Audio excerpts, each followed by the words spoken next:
You're listening to the Parents of Hardworking Teens podcast, episode 82. My predictions of what assessment and exam questions will and won't look like for your teen this year, including what no question will ever ask, even though lots of students try to answer it, what proportion of mark schemes are directly related to subject content, and what else is on them that your teen needs to focus on just as much, and the chief examiner feedback that repeats every year, and how your teen can use it to learn from others' mistakes. Plus, 2 questions to consider or discuss with your teen that'll help them take a more strategic, confident, and ultimately successful approach to their study.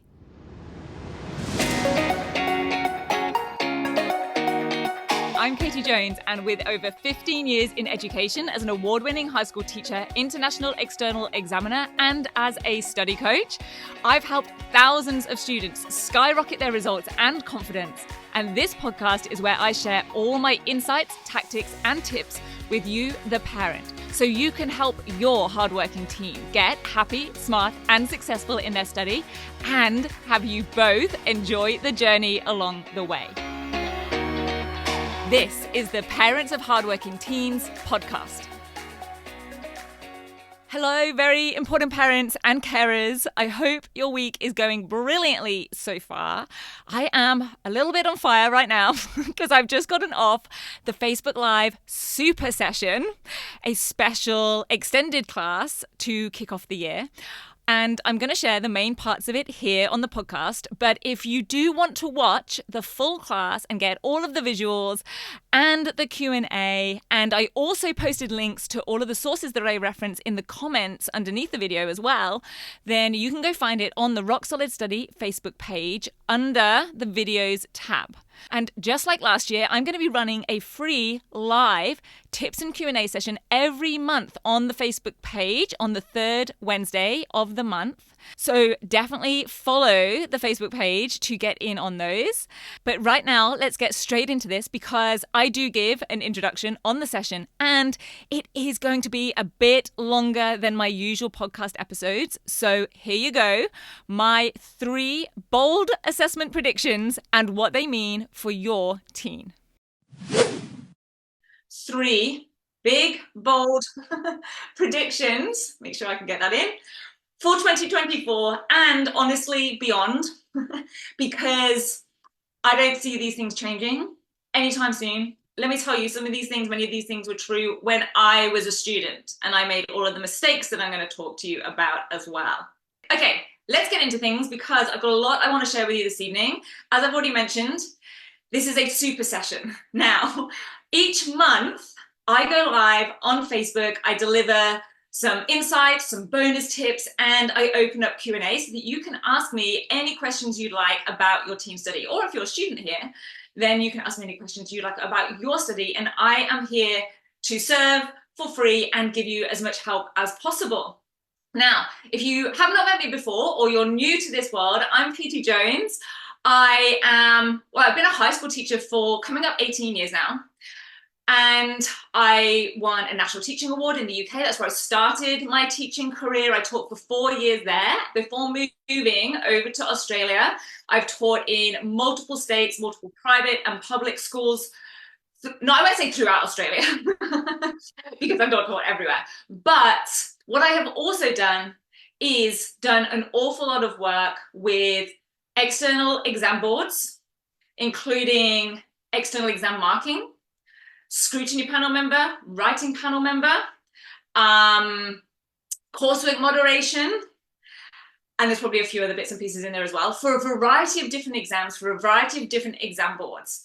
And I will tell you, it was that experience that has really led me to trying to help more and more students and give awareness to more and more parents in the ways that assessment works, where I see students not achieving their potential, and all of the skills and the tools and the strategies and the techniques that mean that they will be able to achieve their potential, that mean that they will get the marks that match their effort and their ability. So those are really the types of students and parents that I serve. The students and their parents who are working hard. They're already doing everything that they're told to by their teachers. They're doing their homework and they're studying hard. But that hard study is either not necessarily turning into results. Maybe they're getting results that feel disappointing for them, whatever disappointing for them is. Or maybe they're getting great results, but they are having to study all hours to get them.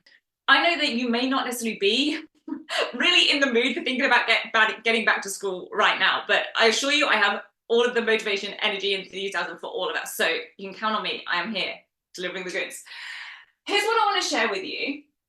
I want to share with you 3 predictions about your teen's study, assessment, exams, and how this whole game of academics in high school, particularly in years 9 to 12 or 10 to 13, depending on your teen's school year, how they really work.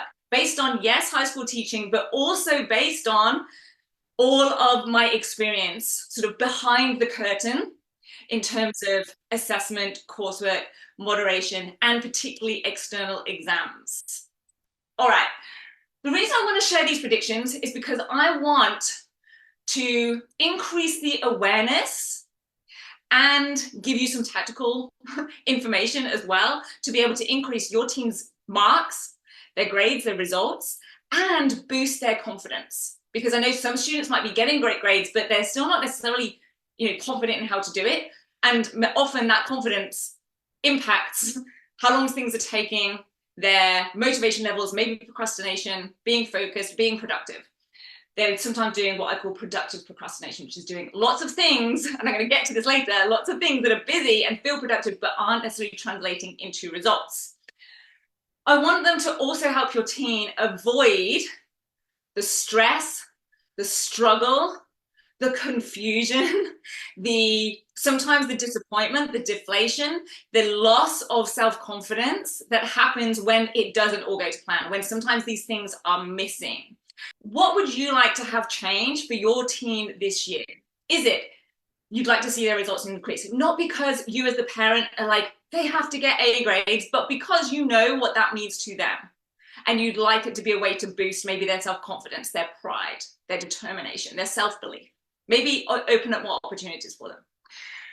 Maybe it's more about that self-confidence and that mindset. Is it reducing their levels of stress, confusion, the amount of hours that they're working? For those of you who've been with me for a little while, there's going to be 1 or 2 things that maybe you've kind of heard me talk about before, but you might either hear it in a slightly different way, and that will be helpful, or it might just be a refresher, and it's so helpful sometimes to have these things that we go, oh my goodness, I know that, or I knew that, and it needs to be top of mind again. Now, this leads beautifully onto my first point that I want to make, and this really is what underpins the whole of this session, okay? And I want to use this analogy. I've used this for students before. I talk about their study bucket. Now, let's be real. Every one of us has a study bucket that is going to vary in shape and size. It's going to vary probably for different subjects for all of us, okay? Some of us have more interest, more natural talent in certain things than others, and that's okay. But what I want to do is have your teen maximize, optimize their own study bucket. Because here's what I see so many students doing. They are turning that tap on. They are working so hard to fill that bucket with water, with marks, if you like, with correct answers, with knowledge, okay? They're working so hard. They are turning that tap on and filling it up. But you can see what's happening. They're literally leaking marks out of the bottom of the bucket. And it doesn't matter. They're just going to try and work harder and harder and harder, but it is not going to fix the leak. And I actually use the analogy, kind of ties in with the water theme, of a hose pipe. And, let's say we're trying to wash the car and the hose pipe has a kink in it.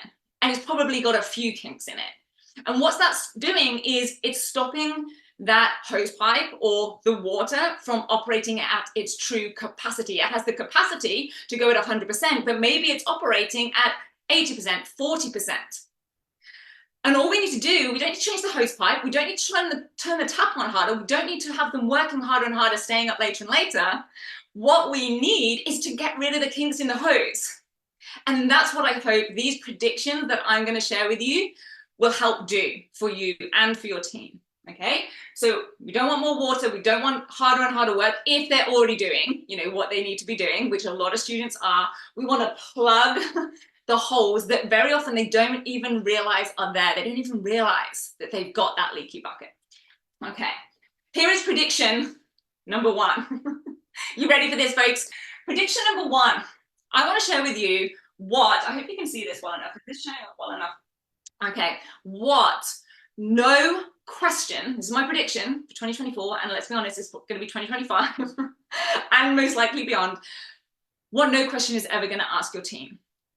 No exam question is going to ask it, no essay question is going to ask it, no assignment, research inquiry is going to ask it, and I'm going to come back to that third point in a second. No question is going to ask your team, write everything you know about topic X. No question will ever ask that. And yet, so many students are essentially studying and even responding to questions and writing assignments as if that is the question. They're trying to learn more and more and more subject content, thinking that that's going to be the key to great grades. And it is part of it, but it is not all of it. And I want to mention this whole thing about research assignments, because even that word research or inquiry, it makes us think that it's about finding out information. And to some extent it is. But when you think about it, every research project, every inquiry task, the title or the inquiry question is never find out all the information you possibly can about this topic. And what starts to happen is, this is why students get bogged down and really overwhelmed with trying to do all the research, trying to find all the information, because what they're probably trying to do is put in more information than they need to. Partly because they think that's what they need to do, partly because we want to try and impress the marker. I'm going to talk about that in a second.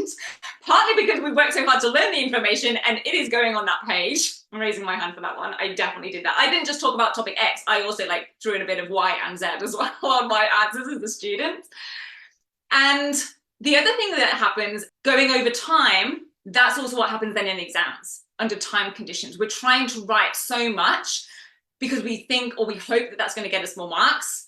And like I said, the tricky one definitely is those research inquiry tasks, because it sounds like we want to just be collecting information. So if that's, what they're not going to say, what are they going to say instead? We've got questions that begin with words like this. Name, state, they would be some of the basics. They probably would be factual information. But here's the little thing that I see happening for students with these sorts of questions is they end up putting more in than is required. And part of this is going to be, can we get your team confident enough that they know what the question is asking, that they're confident to leave out information that they know isn't required. If your team is a hedge your bets kind of person, again, raising my hand, they're putting in more information than they need just in case. Totally get it. I was that student as well. They're also going to see questions like this, especially in those higher year levels. How does? Discuss. Who loves a discuss question? Oh my goodness. That makes it sound like just discuss all of the information around this topic, right? We can see why students go down these avenues. We can see why this happens. It is not your team's fault if this is what they are thinking. I'll tell you the other reason it's not their fault is because of syllabus documents. You look at the curriculum, you look at the exam board syllabus dot points, it's all around subject content. And absolutely, as it should be, but there is this whole other realm of having them understand, well, what do I do with that information? How do I apply, I like the word apply, the information in the way that's required and the mark scheme demands. How does? Discuss, everyone's favorite. And the other favorite is to what extent? These are those big meaty questions, often essay questions, sometimes 20-mark questions on an exam. And they feel daunting and they feel overwhelming. And they often bring up a lot of problems, overwhelm, and I'll be honest, mistakes that students make when they don't know how to deal with those questions. So the first thing is be aware. It does not mean write everything you know about the topic. Okay. Prediction number two. Prediction number two. What no mark scheme will ever say. what no mark scheme will ever say. So we know the question isn't going to ask about everything you know about, so you can probably start to get where I'm going with this one. What no mark scheme will ever say is top marks gives the most amount of information about, bottom marks gives a little bit of information about, and it's just a scale of information. That is not how mark schemes work. It is not maximum, it's not 30 marks for 30 facts or pieces of info. Okay, now I know that we kind of know this. I know that this isn't, groundbreaking. P.S. If you were hoping that I was going to give predictions of literally like what's going to be on, the waste bio exam this year, that's not happening. A, of course, not allowed to. I never share anything I'm not allowed to. This is all stuff I'm allowed to share. B, I don't know. And C, this is the most important part. Students don't need to rely on that sort of thing, knowing exactly what's going to come up on the paper, when they are confident and they have the skills to know. It doesn't matter what question comes up. I will be able to dissect that question. I will know what it's asking me, and I know how to apply the knowledge that I have learned and revised actively, and I can have it flow from brain to paper and put it across in the way that mark scheme demands. That is like superpower. Way beyond getting a sneak peek at what the questions are going to be. So no mark scheme is going to say like just writes all the information possible about. They're never going to be asked to, okay, give me every fact about Romeo and Juliet, all the characters, what happens. They're never going to have to write about that. They're never going to have to write every fact about the function of the kidneys and the structure of the kidneys. They're never going to need to write about that. But I want to raise two scenarios, circumstances, situations that have probably arisen for your team that bring up a little bit of conflict and have made this maybe a little bit difficult, and maybe the reason that they've sometimes fallen into this trap. And it's that in all of the year groups, up till I would say definitely year 7, maybe year 8, I'm sure it happens in primary school. I've never taught primary school, but I'm sure it happens. I remember it happening for me when I was a student. We get awarded, we get recognized, we get gold stars, smiley faces, lovely postcards home, lots of praise when we go over and above. So when I talk about impressing the marker, we do that in those lower year groups by doing, the beautiful front cover, going over and above what is asked, putting in loads of information, showing how many hours we've spent researching. We get credited for that. And of course, there's a reason for that. We want to instill a good work ethic. We want students to take pride in their work. We want that. But here's where things flip. In the upper year groups of high school, I can tell you, mainly, honestly, like as a teacher, we still want to commend students for, putting in extra effort and going over and above. But as an assessor, as an examiner, the stuff that really like knocks my socks off, makes me go, oh my goodness, this is an amazing answer, that really lights me up, gets me excited, makes me take photos of exemplars, is the answer or the response or the essay that absolutely nails the question, fulfills the criteria really clearly, succinctly, without extra waffle, with no extra info, no added fluff. That's what sets us on fire when we get to those higher year levels. I often do challenges and teach a concept of most marks, least words. It's the most marks, least words challenge. How can we get, when I sometimes see it and a student will, even like a 3-mark answer, and they'll manage to nail it in like one short sentence. They've covered the exact bases, whether they meant to or not. But when I see that, I'm like, oh, that is magic. But that change is quite a flip to happen for the student. No one sits them down and says, right, just so you know, extra stuff not needed anymore. Stick to knowing exactly what's being asked and how do I give that in the clearest, most succinct, most focused, direct way. That's the magic when it gets to those higher year groups, and knowing how to meet the criteria on the mark scheme. So this is, these are the parts that I love. I've got a couple of mark schemes to share with you. Now, I don't expect you to be able to read these, but what I am going to do, now I'm not going to do this on the live session because I don't want you clicking on stuff and going away and getting distracted. But I am going to put these into the comments on the Facebook page so that they stick around afterwards. I'm going to share the links of where I got this from, okay? So this is the 2023 HSC Business Studies exam. So I want to show you short response question mark schemes and extended response. Don't worry, I'm not going to talk through all of this. I'm going to keep it very short, very clear, and hopefully very useful. Here's what I want you to see. Yellow. Yellow is anything to do with information. So that whole thing of learning information, putting down information, yes, you're going to get 1 mark out of 2, 1 mark out of 3. It literally says provide some relevant information. So again, if your team just isn't sure, or if they've just written a whole load of information, they're going to get a mark. It's not like they're not going to get a mark, they're just not going to get optimal marks. They're not going to hit the top criteria. 2 marks describes the benefits of achieving economies of scale. 3 marks explains the benefits. So states information, describes, explains. 3 different levels of response, 3 different ways of writing, conveying, applying their knowledge. Provides some relevant information, outlines a potential issue, different to stating information. 1 mark given for information. Notice this is the point I really want to make. It does not say provide some relevant information. It doesn't say provides a fair bit of information and provides loads of information. Provides some, describes, explains. Not provides some, provides a lot, provides loads. That's not how the mark schemes work. It's not 1 piece of information, 2 pieces of information, 3 pieces of information. That's what I want to make really clear. A lot of students see it like that. You ready for this one? Take a deep breath. I promise I'm going to make this really painless. This is from the International Baccalaureate. It's a high-level English essay rubric, okay? Rubric, mark scheme, marking guide, success criteria, it's the same thing. The yellow, I'm a fan of color coding. The yellow is on the whole of this sheet of success criteria. The yellow is what directly relates to the student's knowledge and understanding of their text. So let's say it's Romeo and Juliet. Let's say it's a movie they studied. Let's say it's a poem they studied, whatever it might be. It literally, criterion A says knowledge, understanding, and interpretation. So even that isn't just knowledge and understanding.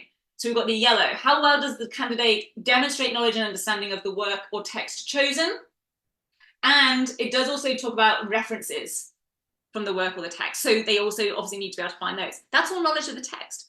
Yay for that. But they've also got to make use of the knowledge to draw conclusions in relation to the topic. They've got to analyze and evaluate. They've got to have a focused, organized, and developed piece of writing. So they've got to think about the points they want to make, how they connect, how they link, how they contribute to their argument or perspective. And then they've got to have excellent quality of communication language. Out of all of that, the information about the text is only a relatively limited section. They've got to be able to do so much with it in order to hit the criteria or more of the criteria. Like they could score a 5 here for knowledge and understanding, but are they going to hit a 5 in all of these other areas? And even is this whole drawing conclusions and connecting that to the, the chosen topic and draw conclusions about it? Draw conclusions, is that kind of answering the question? Is it actually answering the question? They could even drop down there. So again, awareness. Awareness is the first step, right? Okay, 3rd prediction. Let's have a look at the last one. So this is my 3rd prediction. 3rd prediction. Here's what I predict. What no teacher or examiner is going to be heard saying this year. This one's a little bit risky. I predict that no teacher or examiner is going to be stood around in the staff room on the coffee break saying, oh my goodness, they haven't been great in class, but my goodness, they have nailed that exam. Here's what I usually hear said. Oh my goodness, they get it in class. Why can't they do it in the exam? That's what I tend to hear. In fact, don't tend to hear, I hear it really often.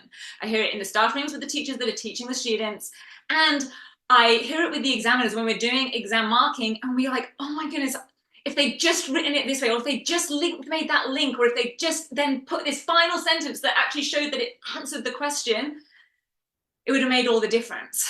So here's what I see instead. This is, I'm going to put in the link for this as well. This is from the NCEA. This is from, is it English? Yeah, English. I had to remind myself. This is from the chief examiner report. Okay, so if you haven't ever been found chief examiner reports for your teen's study, then every year for every single exam paper in every exam board, literally every single different paper, there is a chief examiner report. Sometimes it is called a retrospective. Oh, there's another name for it as well, which I can't think of off the top of my head. But this is where they literally review, okay, what happened in that exam? How did the students go? Where were they missing marks that they probably could have, should have been getting? What's the recommendation to teachers and students for the future? However, how many students and teachers actually read these reports? I can tell you, very few. I don't think that a lot of them know that they exist. Okay, no, I'm not talking negatively of anyone here. It's just that we don't know what we don't know. Okay, if we don't know that they're there and we don't know what's gold's inside them, of course we don't even know to go and look for them. Okay, so yellow again. Let me share with you a couple of statements that absolutely jumped out at me from just this. This is just one response to one of the questions on this paper. Okay, can you imagine how much gold is in these? Every single year, every single paper. This one says, unfortunately, some candidates appear to be likely, this made me laugh. Well, it didn't make me laugh, it made me smile. I shouldn't laugh. Likely repackaging material. The reason it made me smile is because it made me think of like report speak, when we say like, well, they're very lively and they have a lot of strong opinions on a report. You know what I'm talking about. You know what I'm talking about. They're regurgitating information. They're retelling me facts. They're retelling me what happens in the novel. Okay? Which tends to result in a general response of dubious relevance to the statements. Katie speak? They're not really answering the question. Dubious relevance to the statement. Not answering the question. Perfectly factually correct information, not answering the question. Down here, many responses were overlong. They're putting in loads of info. They're putting in lots of, like, sometimes it might disintegrate, maybe into the waffle and the repetition, but maybe they're just putting in lots and lots of great info. But it's not all needed because it's not relevant to the question. Often a product of redundant evidence, e.g. plot recall.